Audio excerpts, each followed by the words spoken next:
Welcome back everybody to the Food Build Factory, where today we're going to take a look at Nora, the sole survivor, protagonist of Fallout 4. And yeah, in a perfect coincidence, we actually have a red storm, a kind of weather that was introduced in Fallout 4, which is rather fitting, but that's not the point.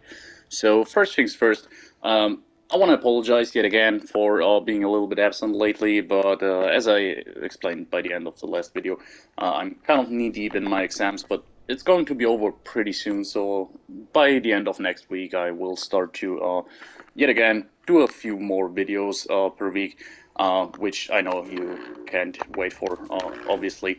But other than that, let me explain what we're going to take a look at here is, I already explained we're going to take a look at Nora, the sole survivor, and yeah, for those of you who maybe haven't seen the last video, it was kind of going as I expected. Did a little bit more, got a little bit more views than usual. But yeah, on the other side, the engagement rate wasn't so great. People didn't really watch a lot of it because I assume quite a lot of people stumble across it that don't usually follow the channel. And yeah, as I said, that was something I completely expected. So what we're going to do here is, I'm primarily doing builds on this channel.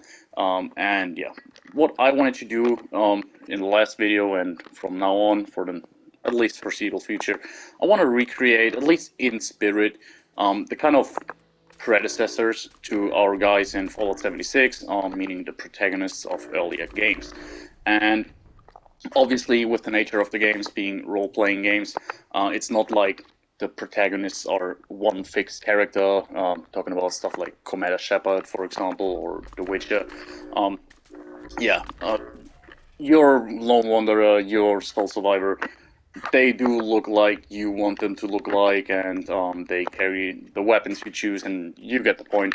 But I feel like whenever a Fallout title comes out, with the exception of Fallout 76, there's like this kind of iconic idea about the Lone Wanderer. Now, usually you would assume him or her to be like in a vault suit, barely armored, like just some leather pieces here and there, or some early game armored vault suit, and some starting weaponry.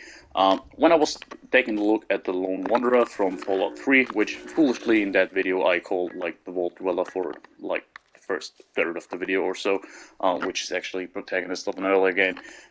So I don't know what went wrong with my brain that day, but yeah, today I got it right from the beginning. We're taking a look at the Sole Survivor, as I said, protagonist of Fallout 4, and yeah, on this occasion, even though in the trailer we were depicted as Nate, the male protagonist, at least I have a feeling that from what I read and so on, a lot of people actually went with the female protagonist, Nora, for Fallout 4.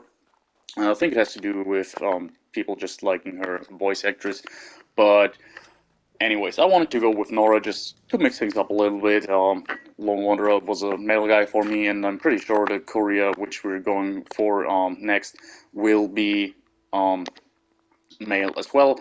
But yeah, today we went with Nora, and as I did in the last video, I wanted to not exactly go for kind of an endgame build in that game, because yeah, that makes things a little less iconic in my eyes, for the simple reason that at the late game point, you're basically having too much options when it comes to equipment, meaning that yeah, it's really kind of hard to pinpoint like an appearance for the character.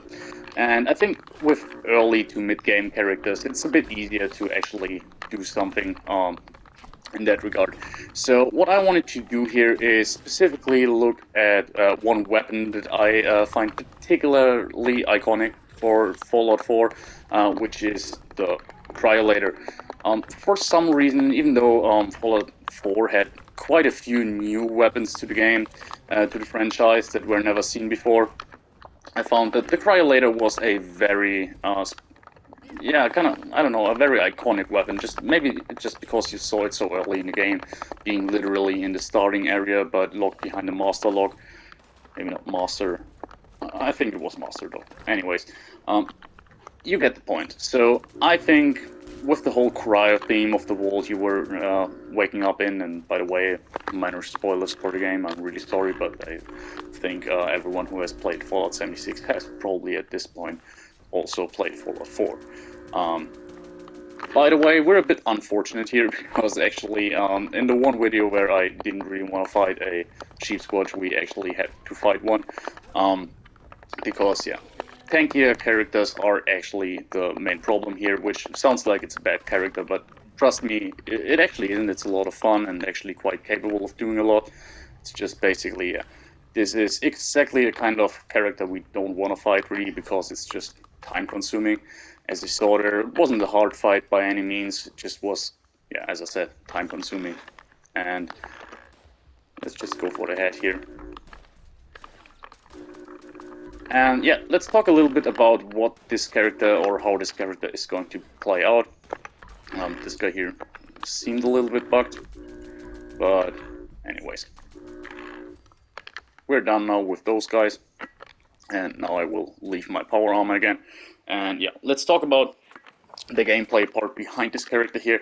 What I also wanted to do is something I wanted to do for quite a while now, but I found actually quite fitting for this character in particular, which is making a build that is actually designed to swap in and out of power armor. Something I personally never done before on this channel, but it's actually, I mean, it's one of the cooler things you can do in Fallout 76, just because you can actually carry your power armor around with you for relatively cheap. Actually, it's just 10 pounds, which is basically nothing, like most rifles way more.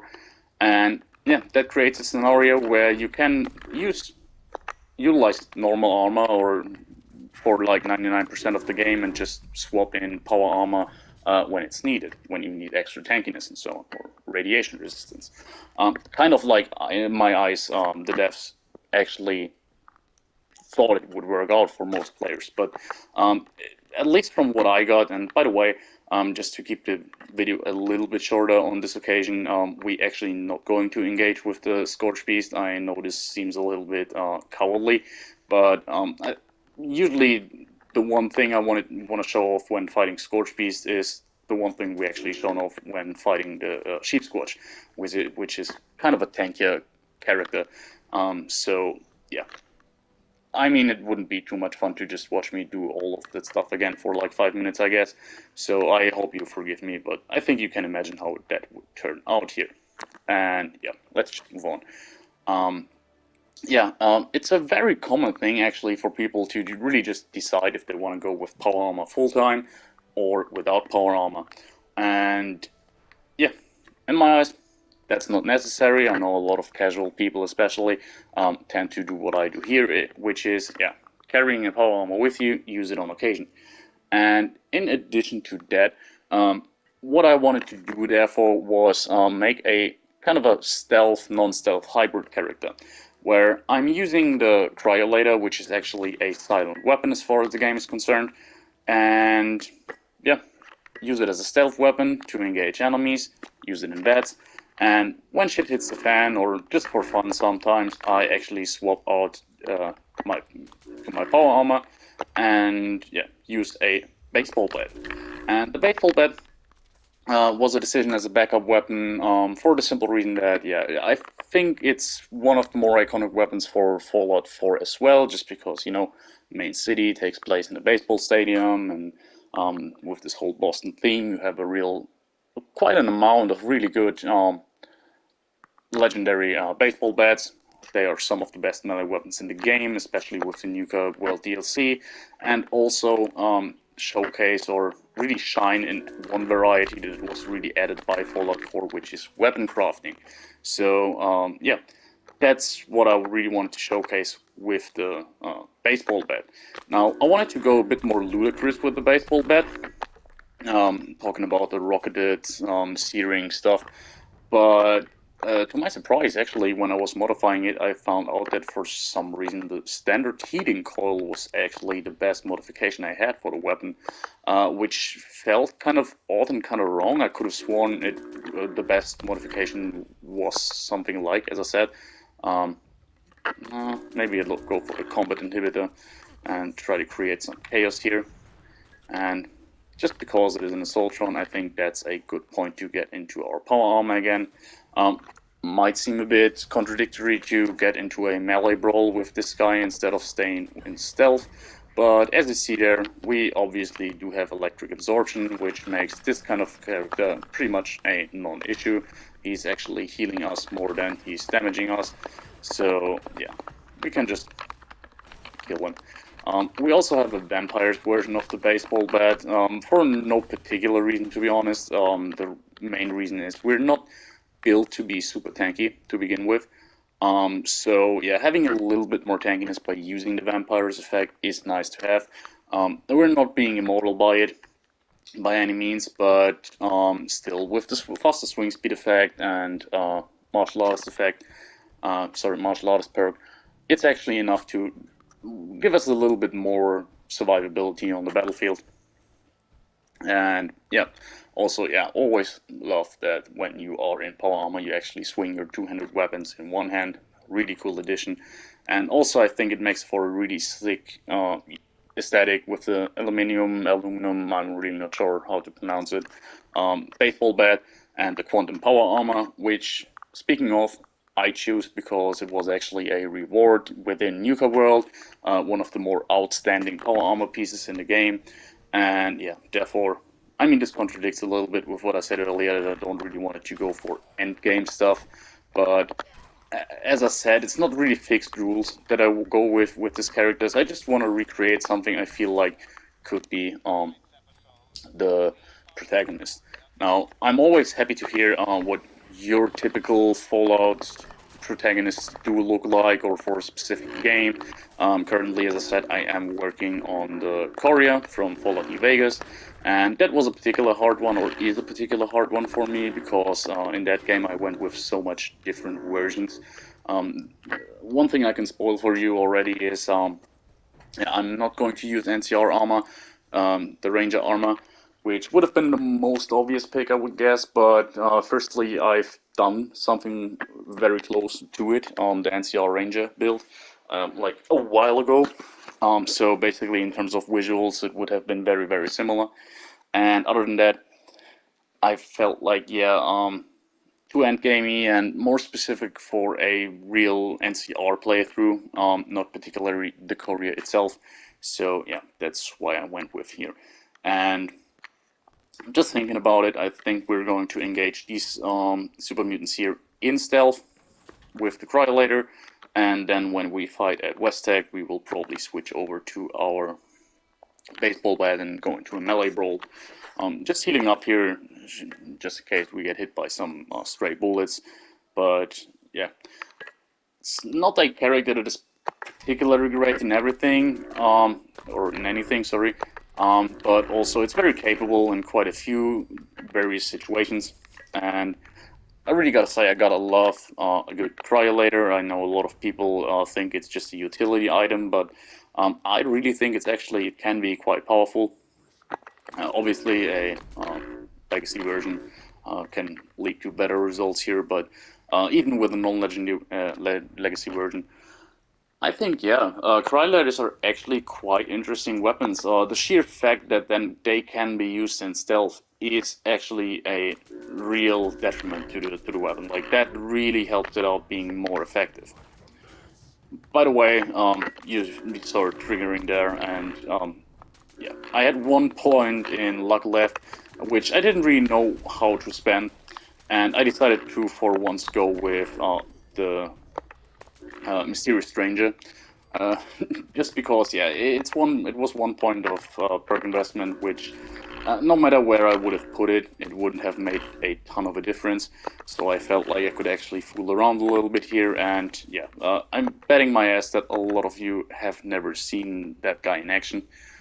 Just because, yeah, it's generally considered one of the weaker perks or worst perks in Fallout 76, and you pretty much saw why there.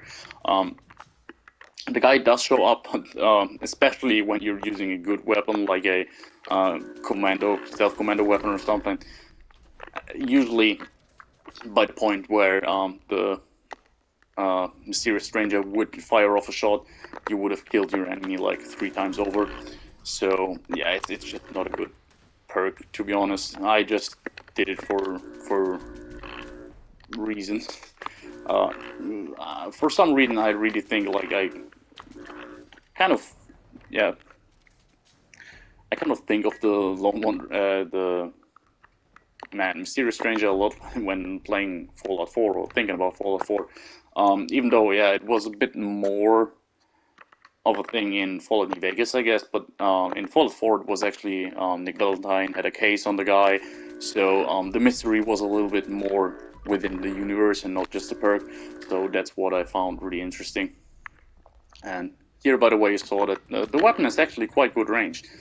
So it has a range of 200 or so, I think, which is, in terms of accuracy, not really a range I would engage enemies with usually, but yeah, you can. Another thing I haven't really talked about yet, but wanted to, is obviously the loadout a little bit more. I mean, I talked about the power armor. In terms of legendary effects, I mean, I will show it off later, but we went with a full set of power armor that has extra strength. So I didn't really have to invest into the slugger perks or something like that. I just have the bare essentials for melee in that case, because yeah, that's something I wanted to talk about as well.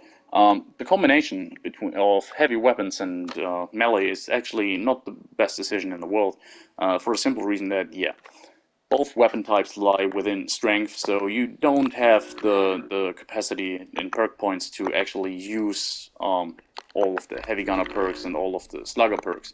So you gotta make compromises here and there. Luckily, I find, especially nowadays, that the weapon damage perks for melee weapons aren't the most important thing anymore. You actually want to have Incisor and Martial Artist, definitely. And yeah, at that point, you want to increase your strength, and obviously, if you do have the points, you want to invest into Slugger or Gladiator or whatever. But if not, you're not missing out on too much, to be honest. So yeah, unless you want to maximize, you can definitely go with this kind of combination here. I went with like rank 3 of all the, rank 2 of all the heavy gunner perks. Lock and load I do have, and yeah, as I said, martial artist and incisor, and I was actually feeling very, very okay with the combination here. And yeah, none of the weapons feels underpowered. So yeah, back to the equipment. When it comes to our usual armor, I actually wanted to have a little bit. I wanted to recreate the look of the Soul Survivor within the trailer a little bit. Where I mean, I haven't really watched the trailer again, but I can still fondly remember the trailer where you just walk up this little hill and engage a super mutant with some nice music in the background. And yeah, the Soul Survivor was wearing like the wall suit, obviously, and just, I'm pretty sure at least, just a sturdy leather arm and a light leather chest piece, recreating this very bare bones look. And yeah, we were actually using a laser rifle, but yeah, I earlier explained my weapon of choice here, and yeah, my weapons of choice, sorry. And yeah, so I went with the cryolater, and I really think Nora came through very nicely. And it's definitely a build I have played in Fallout 4, which is something I should have mentioned earlier, where I went with heavy guns and melee weapons. Melee weapons being particularly great in Fallout 4, in my opinion.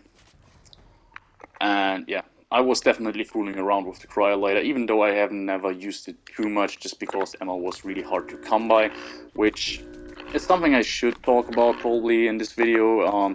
It's obviously not the most common ammo in this game either, but with the addition of ammo crafting, I actually feel like the cryolator is pretty sustainable as a weapon if you use it in stealth. It's not the most ammo efficient weapon in the game, but yeah, I mean, you do need crystal, which is kind of rare, but as an endgame player, you're probably swimming in that stuff just because it's not used for a whole lot. So even though it's one of the rarer materials, you're not burning through it unless you are making cryocells, I guess. So yeah, you can actually use it quite efficiently. And um, nearly forgot that these guys I wanted to engage within full-on brawl mode. And even though combining these two very different playstyles leads to a lot of compromise, so you're basically doing something that's generally considered a bad decision in Fallout 76, being a jack of all trades, so to speak, rather than specializing very much into one playstyle. Yeah, you're suffering a little bit from damage output, so you're really not going to one-shot any of these guys.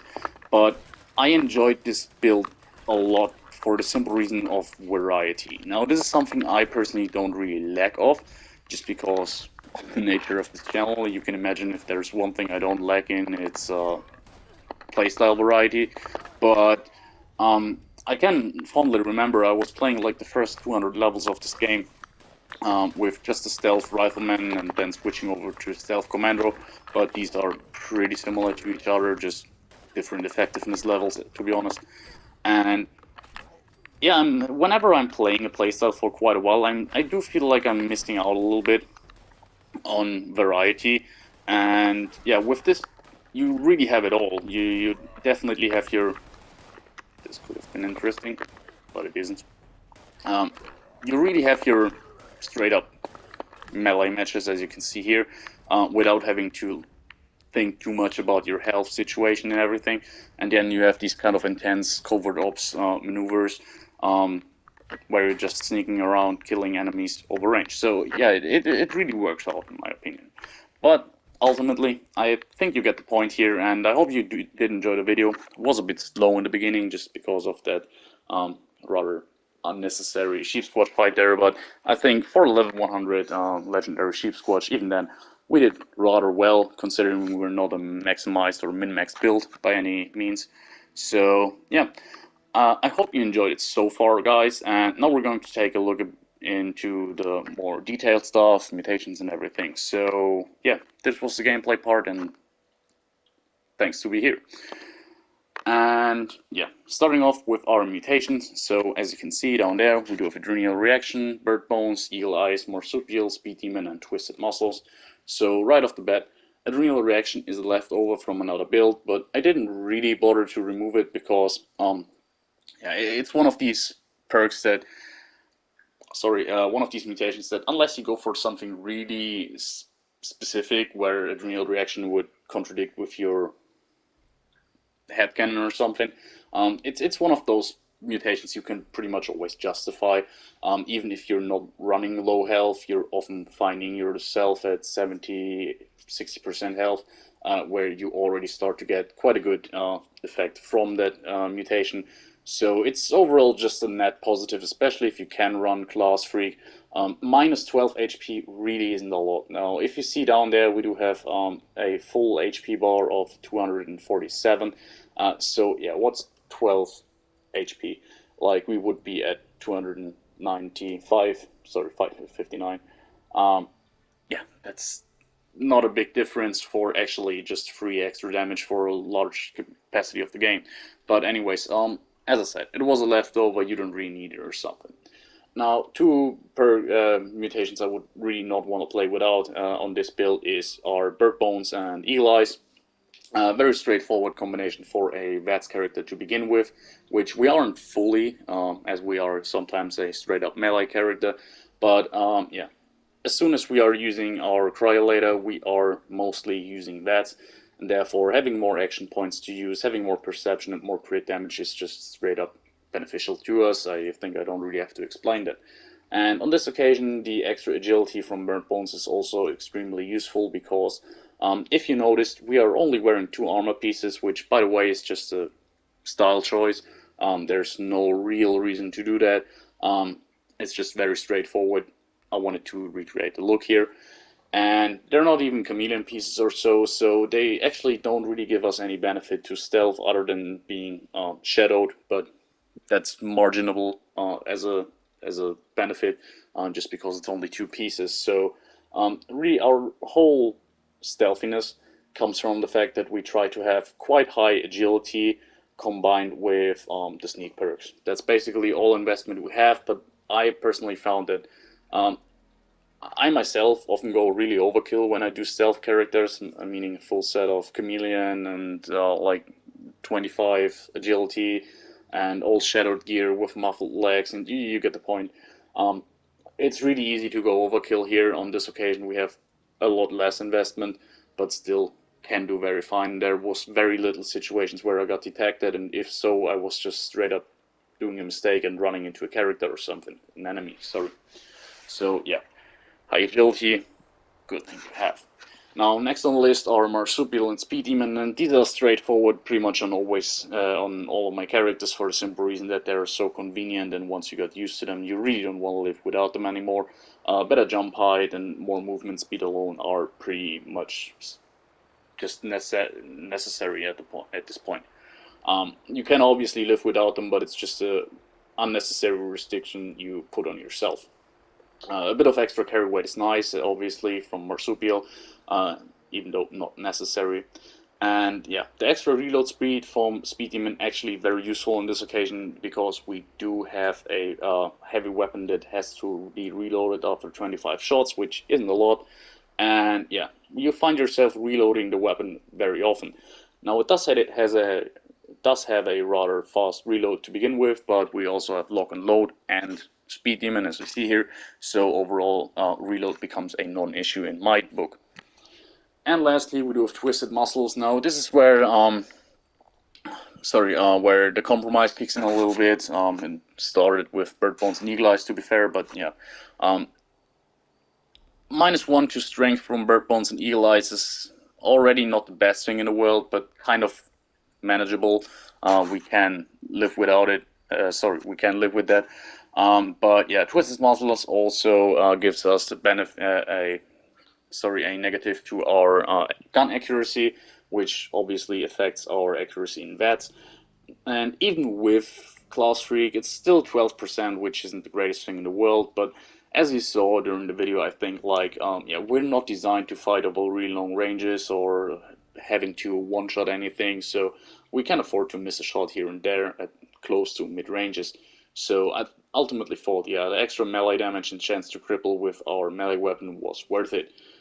So yeah, really, it's something you see and think you can really justify combining those two playstyles, but ultimately it's such a negligible difference.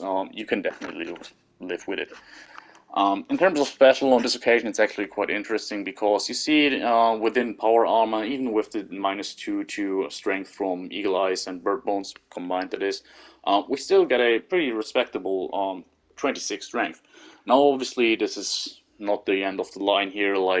Obviously, you can compare it to a bloodied character with unyielding gear, where I've seen characters with even relatively few food buffs ranging somewhere at the 50s.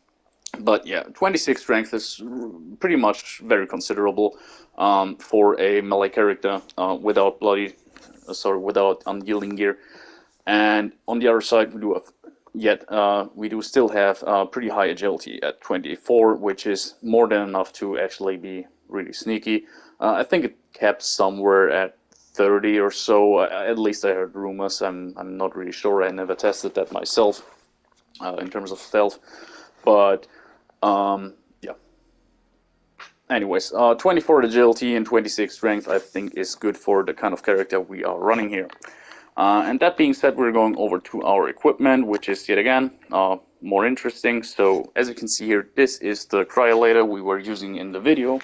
And it is an anti-armor version with better VATS crits and less VATS cost.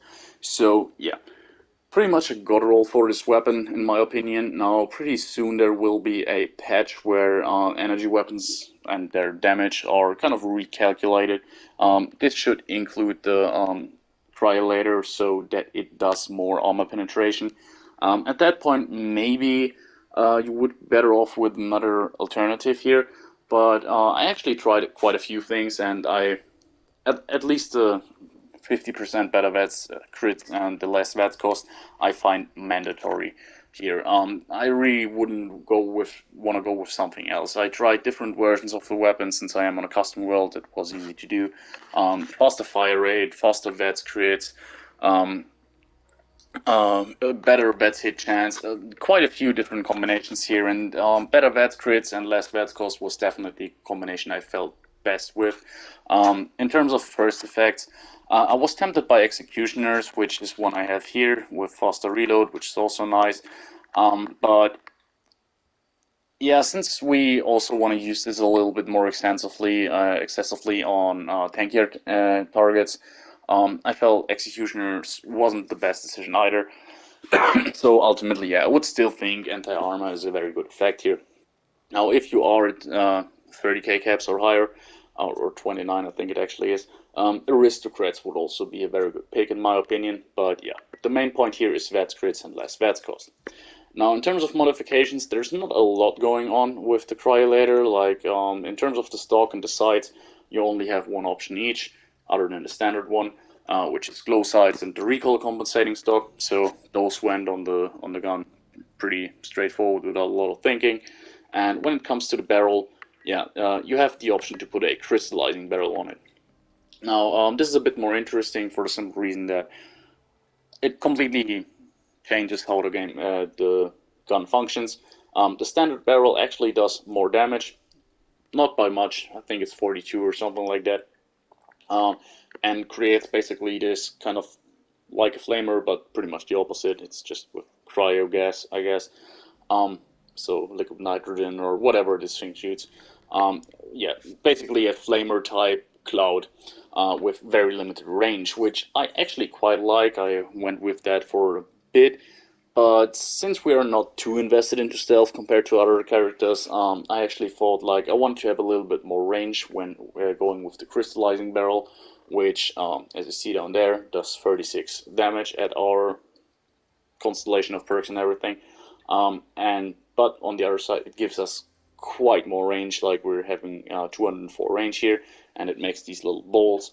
Now, outside of that, it's quite hard to aim because it has actually quite a lot of drop to it.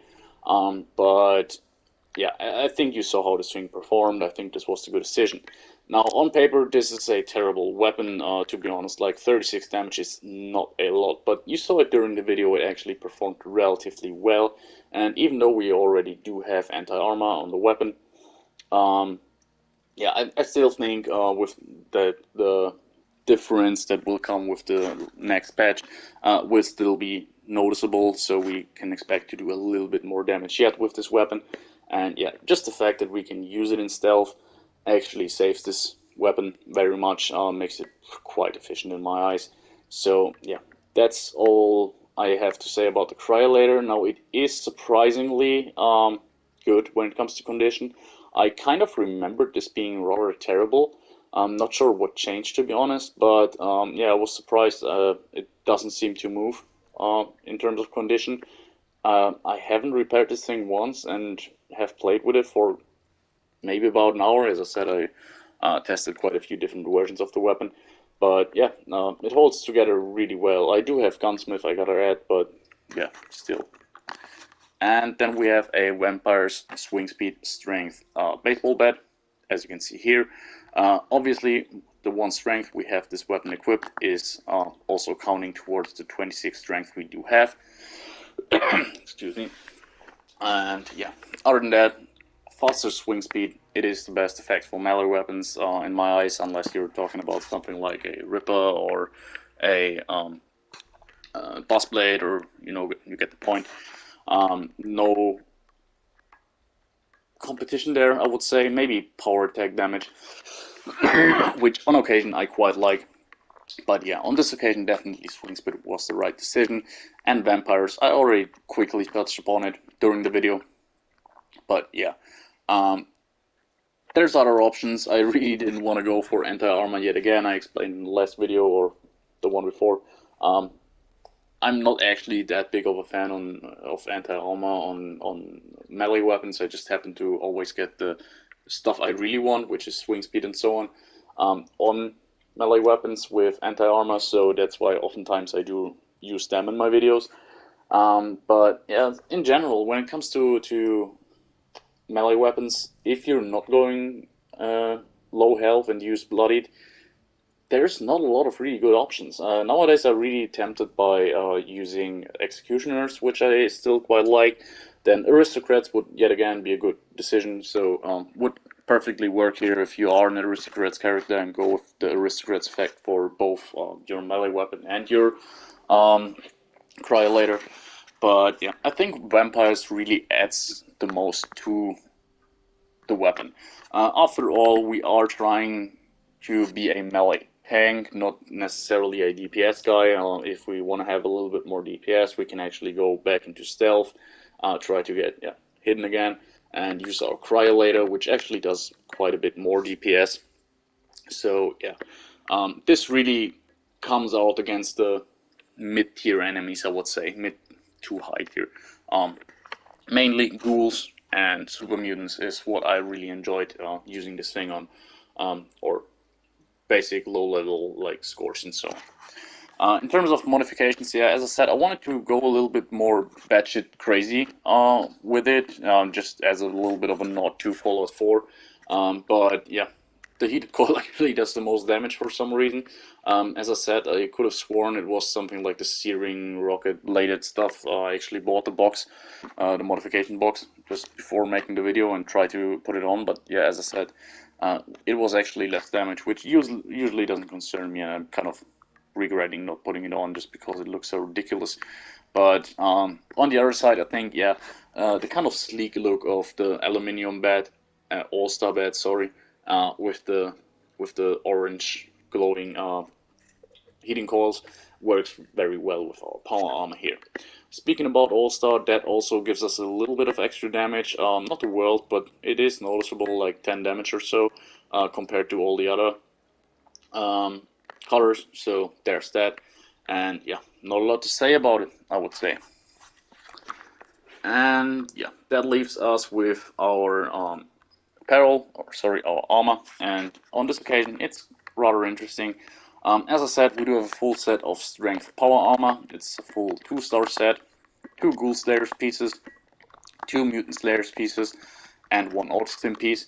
Rather straightforward here. Well, I already explained how I do like to use the power armor and melee combination, mostly against ghouls and super mutants. It's just a lot of fun to do that. So yeah, that's why I went with those two effects, reducing our damage from these enemies by 30%, which is actually quite noticeable, I guess. In terms of mutations, when it comes to the arms, I installed optimized bracers, pretty straightforward, reducing the amount of action points it takes to do a power attack with a melee weapon, very beneficial. And in terms of the legs, we do have calibrated shocks to increase our carry weight, just to keep in track with being outside of power armor, where we do have access to our backpack. And yeah, when it comes to the, where is it, the torso here, we have motion assist servers to yet again increase our strength by 3. Now, there's other options you can go for. You can go for whatever you like, actually. But yeah, I really wanted to just make a suit of power armor that actually gives us quite a big chunk of extra strength.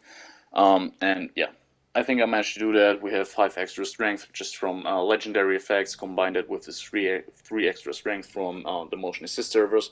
And the moment we step into power armor, we have 8 extra strength, which is great for our character. So yeah, that's why I went with it. And in terms of the helmet, there's no modification here other than a purple headlamp. Go for whatever you like here, increase their intelligence a little bit or something, but not really anything necessary.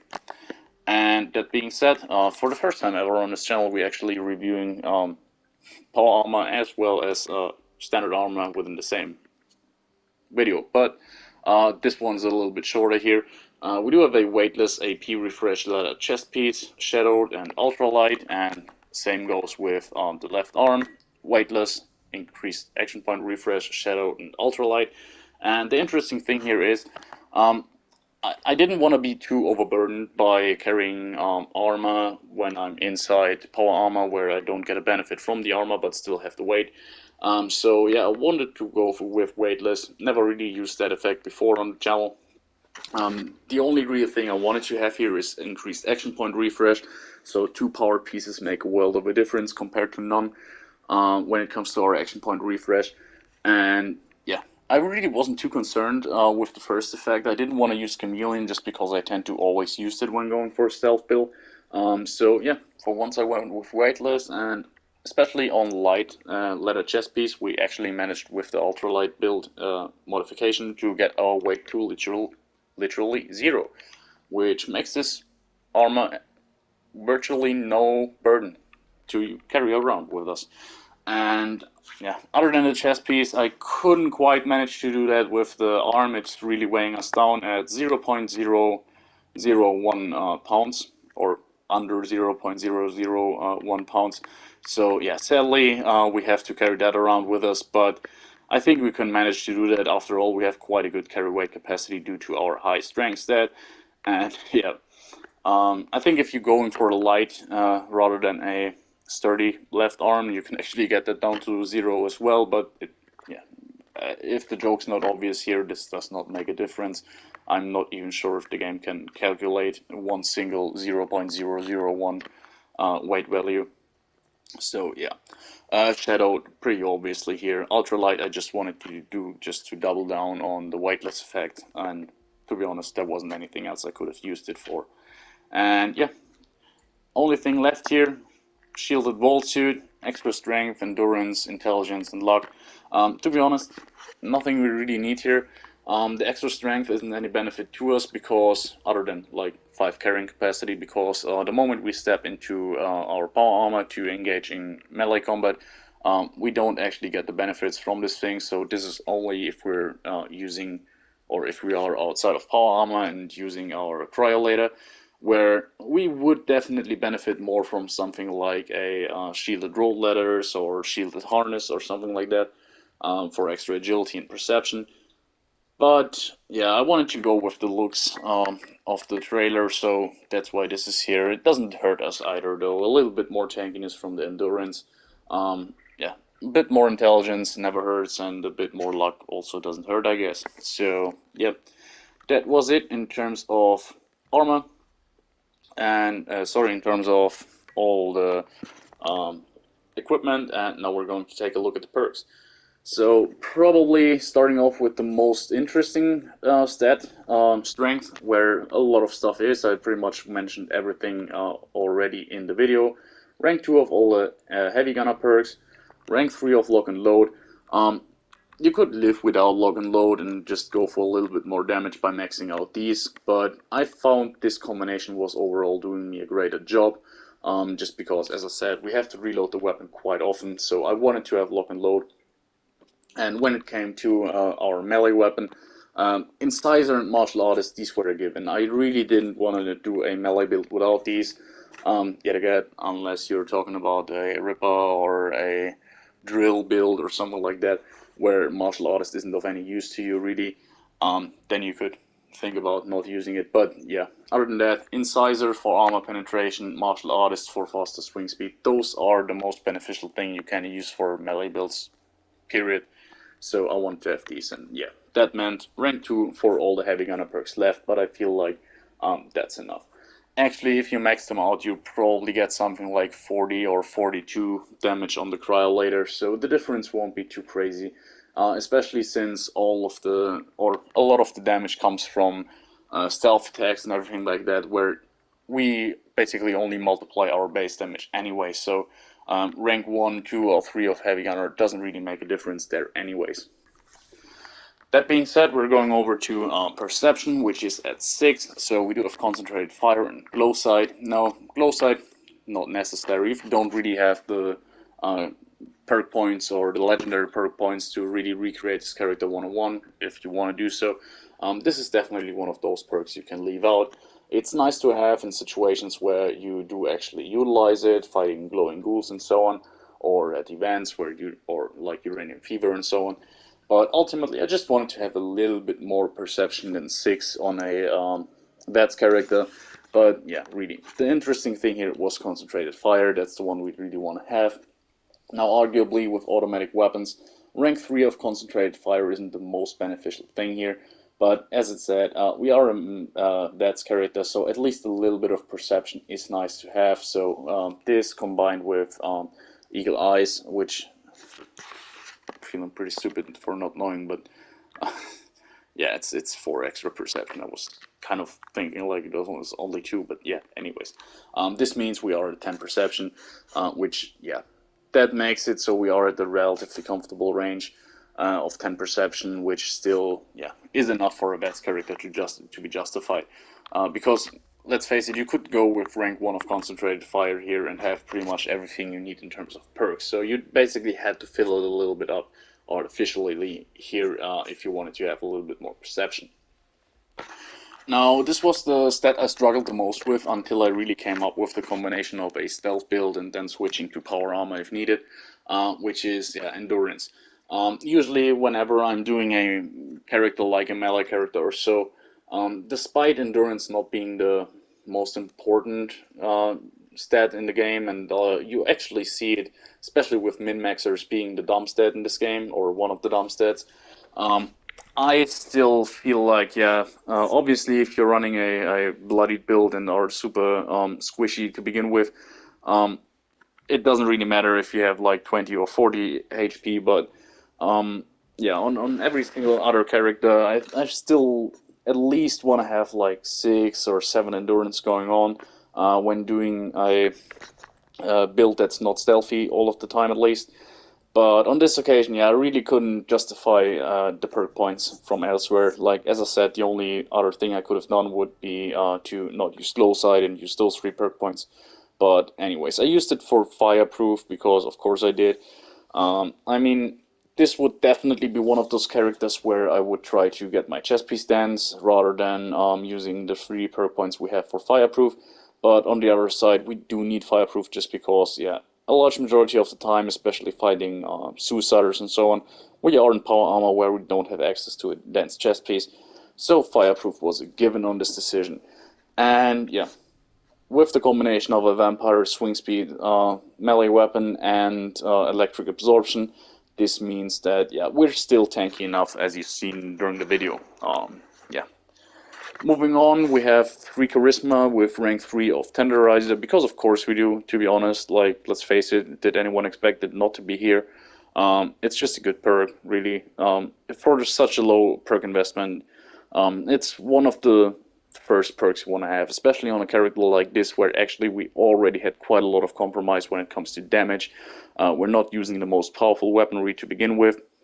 We are mixing 2 weapon classes that lie within the same stat tree.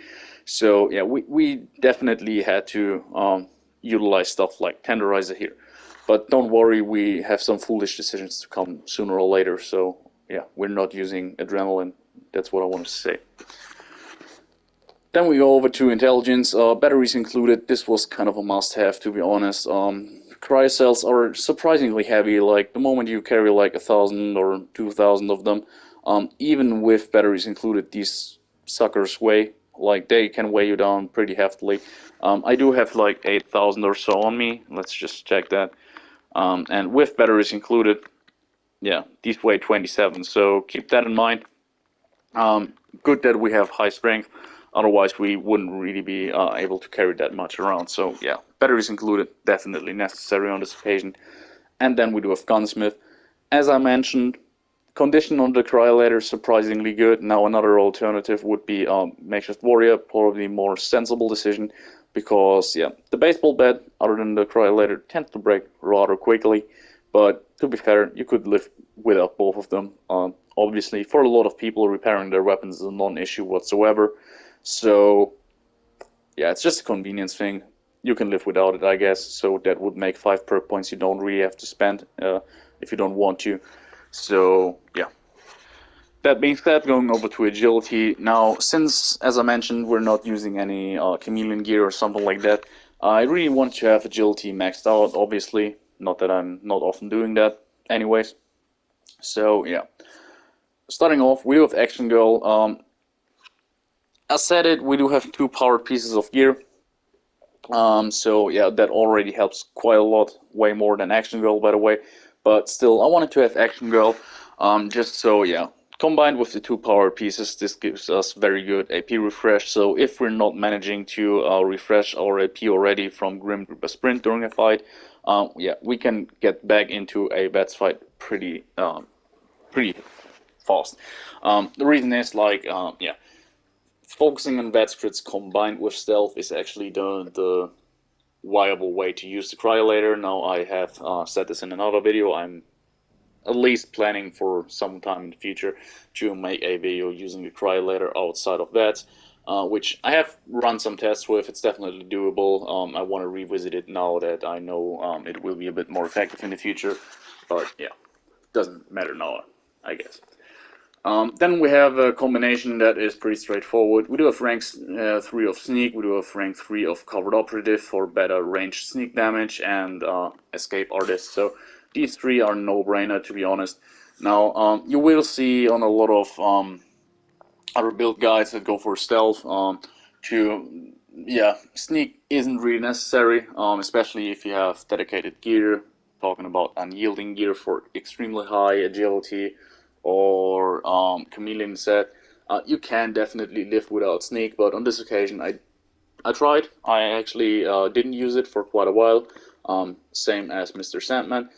So those two went. I had 5 points left and used them for adrenaline. But yeah, without sneak, I actually got detected every now and then. Now it was definitely playable, but keep in mind, I personally preferred to use this build without sneak, with sneak. And talking about Mr. Sandman, now this is a bit of a shot in the dark. I actually wanted to read about it before making the video, but I kind of forgot about it, to be honest. I am not quite sure. Like, usually all the weapons that are silent are silent in terms of Mr. Sandman.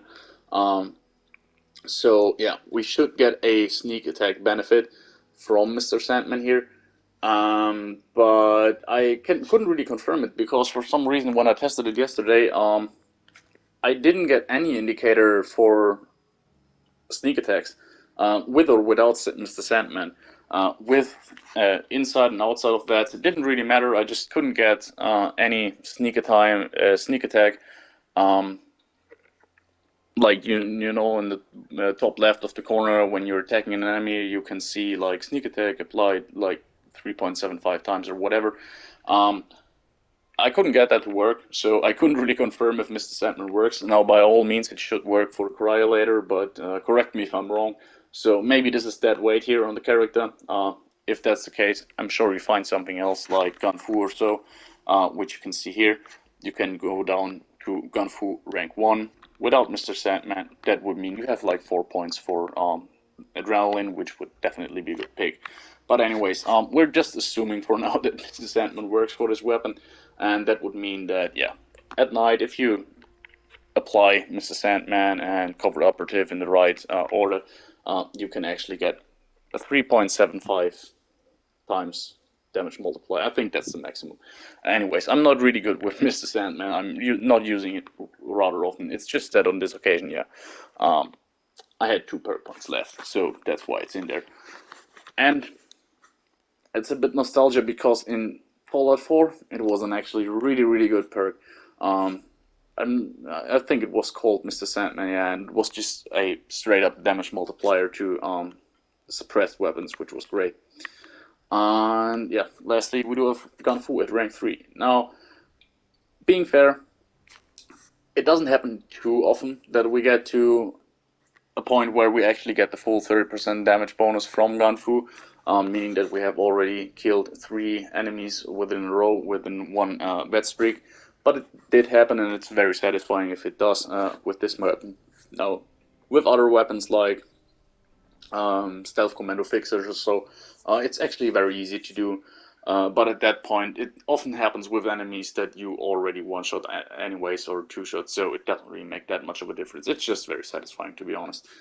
And yeah, on a cryolater, that's a good thing. If it starts to work, you really notice a difference in your damage. And that leaves us with luck, where we do have Grim Weapon, better criticals, and critical savvy. My personal holy trinity when it comes to vets critical perks. I'm saying my personal, but I'm pretty sure like this is common consensus. I really often see this combination Obviously, I personally do sometimes use stuff like Foliage Clover or even Psychopath just because I think it's more fitting, not better. But yeah, critical savvy, better criticals, and Grim Reaper Sprint. This is a combination where you basically never can go wrong, at least as long as you have luck maxed out or luck at 15 in your stats at least, because that's when you get a crit on every third shot with critical savvy. Um, you can get it to work on every second shot. I explained this way too often, but I always feel like just mentioning it and not explaining it is stupid. So, yeah, 23 luck with the faster vets crits legendary effect and critical savvy is enough to get a critical on every second shot. And if you just use critical savvy and don't have the legendary effect on your weapon, I think it's 33 luck, which without um, temporary buffs, you really only get with with unyielding gear. But yeah, anyways, this is the combination I went with. Every third shot's a crit, but crits do more damage, and we have a chance when we kill an enemy in bats to completely refresh our action points. Then we do have Star Genes and Class Freak. Now, Star Genes has to be there. We want to keep our mutations, not get any new ones. And Class Freak on this occasion, very important in my eyes. I often live without it. I know a lot of people have it on pretty much every single character. I often like to live with the downsides of my mutations because they don't really bother me too much, especially if I'm going with a dedicated stealth sniper or you name it. You can definitely live with them. But on such occasions like these hybrid builds, yeah, we really can't afford it. Otherwise, we would be down like 2 more strength, which is not the best thing in the world. Our gun accuracy would be really terrible. Like I said, 12% isn't the problem, but 50% is definitely noticeable. So yeah, Class Rig is here. And then here we have it, Mysterious Stranger. I already explained it earlier. Now one sensible option and more sensible option would be Bloody Mess, probably, even though it's probably only just 1 perk point or 1 point of damage or so. But at least you can make your enemies explode. But yeah, as I said, if you only have 1 perk point, you might as well have some fun with it, to be honest. So yeah, I went with Mysterious Stranger just for the feels. And that leaves us with legendary perks. And as always, the boring ones right off the bat, we do have legendary strength, luck, intelligence, and agility maxed out. So really optimized on this occasion, something I do very rarely, but my main character at this point is high enough, so if I'm using some of the existing ones that I already level up quite highly, I can actually get pretty close to maxing out all of them, with the exception of electric absorption here. So anyways, strength and luck, strength and agility, those two are at base 15, and I basically improve them up to 50 each, 50 each, 20 each with legendary agility and legendary strength. So those are only passive benefits to us. But legendary intelligence and legendary luck were at, 3 or 2 intelligence, no 3, sorry, and legendary luck luck was at 10. So these are here to give us extra perk points. That leaves us with follow through, and this is probably the most important thing to make the cryolater work here. 40% multiplicative damage for 10 seconds after attacking an enemy with a ranged sneak attack, which is firstly really nice and also means that even if you want to engage something like a tougher target with your melee weapon, it's never a bad decision to engage it with the cryolater, shoot it so you get the benefit, and then whack it with your baseball bat. So yeah, that's the standard method of attacking here, because the moment you hit it, it doesn't matter which weapon you use after that. For the next 10 seconds you will do 40% multiplicative extra damage, even if it's not the ranged weapon anymore. And lastly, we do have electric absorption. Now this is always there when I'm in power armor, at least pretty much always there, just because it's such a good perk. Energy attacks from enemies have the potential to heal us, which sounds okay-ish, but it's actually pretty great. 16% chance. It seems like it wouldn't be worth it too much. It seems like it's just another ricochet that adds a little bit, but doesn't really make you survive on its own. But really, fighting robots, fighting super mutants, there will always be some enemies that have sorry, laser attacks or something like that, and they really do heal you quite heavily. You saw that basically the Assaultron is a joke at that point, and yeah, that's why that's here. And whew, yeah, now that I'm not making a lot of videos, I have a feeling that this yet again is quite a long one. So I know some of you guys like it. If you don't, I'm not sure why you're here on the channel anymore. But yeah, as I said, sorry for my absence lately. Yeah, next week I can maybe get back to doing 2 or maybe even 3 videos a week. And yeah, this is a long video because yeah, I just got the notification that my video was saved because it's already an hour long, and now I had to record a new one. So if you just saw some or noticed some bad editing, that's because I had to edit and I don't really like it. Yeah, anyways, I hope you enjoyed it, guys. And one last thing, though. I am, as I said, working on making this kind of video here for every single protagonist so far. And currently for Fallout ones, like Fallout's protagonist, I could use your help a little bit because I haven't really played that game too much, just a little bit lately. And yeah, what's your kind of iconic go-to approach when it comes to that character and also the Courier? What was your Courier and your World Dweller looking like? Um, Tell me in the comments, and see you next time, guys. Bye.